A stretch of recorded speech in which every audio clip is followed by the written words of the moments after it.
Welcome to Connective Care Education. Learning Outcome 2, Factors that Affect Wellbeing. Introduction. Factors that affect human development can be physical, social and emotional, economic, and environmental. The impact of these factors will vary from one individual to another and according to the support they have in place. Please pause the presentation here and complete the worksheet for Unit 003, Learning Outcome 2, Worksheet 1. Factors that may affect individuals. Physical. Physical factors that can affect health, well-being and development include genetic inheritance. Just as individuals inherit characteristics such as eye colour from their parents, some medical conditions can be passed on to an individual from their parent or parents. These are referred to as a genetic or an inherited disorder. A genetic disorder arises from the presence of an abnormal gene in an individual's genetic makeup. This may be inherited from one or both parents, but this may not always be the case. For example, Down syndrome. They may also inherit defective genes that give rise to ill health. These include cystic fibrosis, haemophilia, Huntington's disease, sickle cell anemia, muscular dystrophy, thalassemia, Fragile X syndrome, and Hunter syndrome. Missed opportunities to develop friendships could affect social and emotional well-being. Where genetic conditions cause digestive problems, physical development could also be affected. Please pause the presentation here and complete worksheet for Unit 003, Learning Outcome 2, Worksheet 2. Disability. Individuals may be born with a disability or may acquire a disability at any stage of life due to an accident, disease, or degeneration of the body due to age. A sensory disability is a disability of the senses, for example, sight, hearing, smell, touch, and taste. There are a number of conditions that would be classed as a sensory disability, including autism. This is a lifelong developmental disability. Autistic individuals can be highly sensitive to loud noises, bright lights, or being touched. Blindness or poor vision. This can happen from birth or be caused as a result of an accident or the individual's age. Deafness or hearing loss.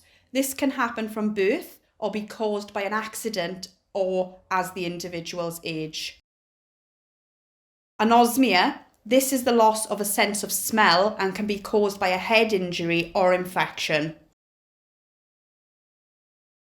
Somatosensory impairment. This is the inability to feel heat, pain or light touch. A number of factors including stroke, head injury and cerebral palsy can cause it. A physical disability is any disability that limits an individual's physical or mobility capacity. It can be caused by a disease or an accident, but some conditions can be genetic. These include cerebral palsy. This affects movement and coordination. It can also cause speaking and vision problems, and in some cases, learning difficulties. Spina bifida. This is caused when a baby's spine and spinal cord do not develop properly in the womb. It can cause movement problems or paralysis and continence issues. Most children with spina bifida will have normal intelligence. However, a small number may also have some form of a learning disability.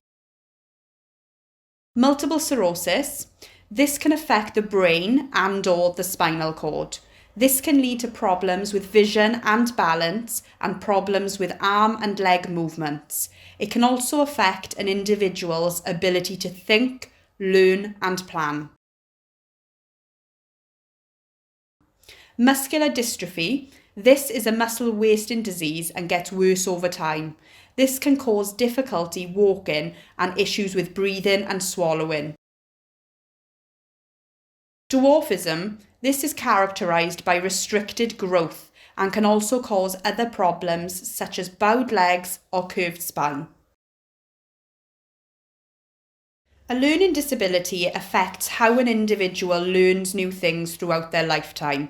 These disabilities can be mild, moderate or profound, which is severe. Conditions can include Down syndrome. This is caused by extra chromosomes in the cell and in general is not an inherited disorder. There will be some level of learning disability with this condition. Williams syndrome. This is a rare genetic condition. Children with the syndrome will take longer to learn how to walk, talk and develop other social skills. It can also cause heart problems. Please pause the presentation here and complete the worksheet for Unit 003, Learning Outcome 2, Worksheet 3.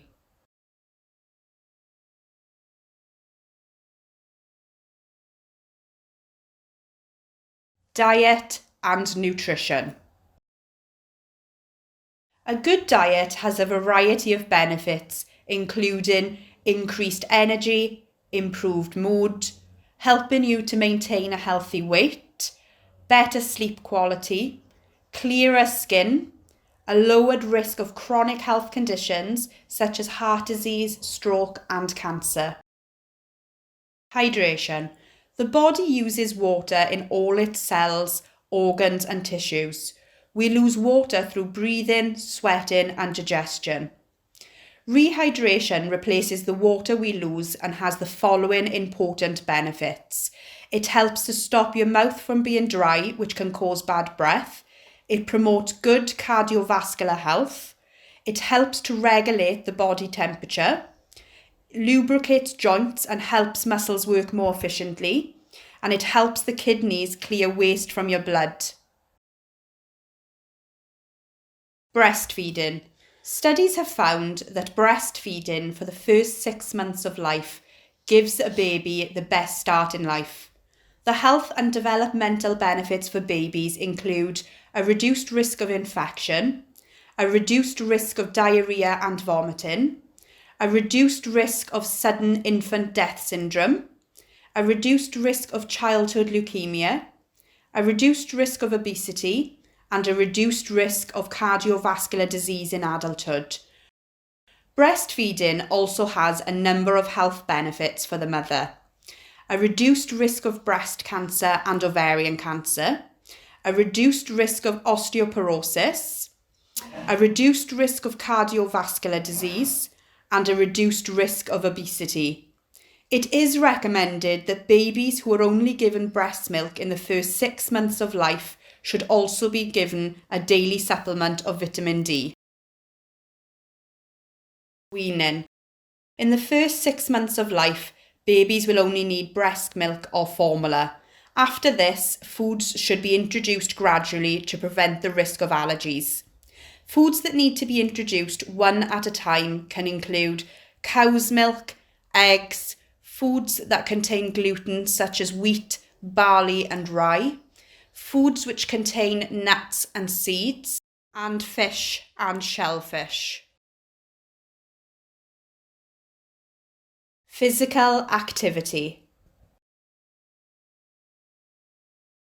Being physically active on a daily basis can affect health, development and well-being in a number of positive ways.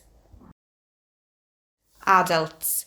To stay healthy, adults should do aerobic and strengthening activities each week. This could include playing football or going to a dance class to build aerobic capacity, and gardening, weightlifting or yoga to strengthen our muscles. Exercise will have the following benefits. It reduces risk of a range of diseases such as coronary heart disease, stroke, or type 2 diabetes. It helps to maintain a healthy weight. It helps to maintain ability to perform everyday tasks with ease. It improves self-esteem, and it reduces symptoms of depression and anxiety. Older adults. In order to ensure that everyday tasks can still be carried out and for general health and well-being, older adults should aim to do aerobic and strengthening exercises. At this stage of life, exercise can have the following benefits. It helps to maintain cognitive function. It reduces cardiovascular risk. It helps to maintain ability to carry out daily living activities. It improves mood and can improve self-esteem, and it reduces the risk of falls. Why sitting is bad for your health. Many adults work in jobs that involve sitting for up to 7 hours a day. They drive to and from work and then spend their leisure time watching television or using technology. This is harmful to their health.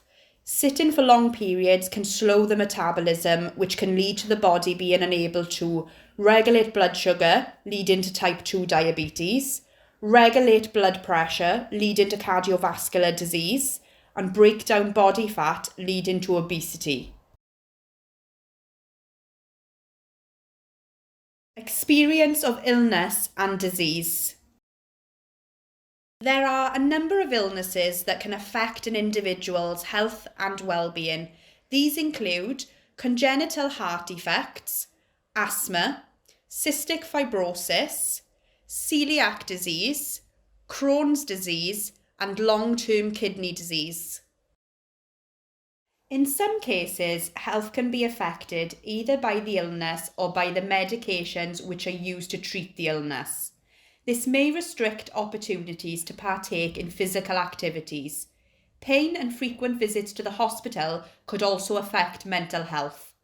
More serious illnesses, such as meningitis and measles, although cured, may leave the individual with a long-term disability, such as hearing or vision loss, and in the case of meningitis, loss of limbs.